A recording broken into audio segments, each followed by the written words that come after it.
Hey friends, who's hungry? Warm up on a cold day with a bowl of rich and creamy old-fashioned potato soup. Cook 5 slices of diced bacon in a large stock pot over medium heat until crisp. Remove the bacon from the pot and drain on paper towels, but reserve the bacon grease. Set aside 1/4 cup of the bacon for garnish. Add 1 cup of diced celery and 1 cup of chopped onion to the bacon grease and cook for 5 to 7 minutes until the vegetables are tender. Add 1 teaspoon of minced garlic and saute for another 30 seconds. Sprinkle in 2 tablespoons of flour and stir until the vegetables are coated. Then cook for 2 minutes. Add 6 cups of peeled and diced raw baking potatoes, 3 cups of chicken broth,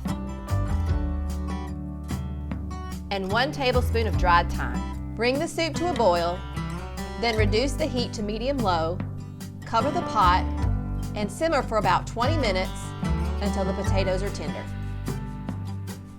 Remove the pot from the heat, then mix in 4 cups of heavy cream, 1 16-ounce container of sour cream, and the cooked bacon bits. Season with salt and pepper to taste, then garnish with the reserved bacon and chopped parsley if desired.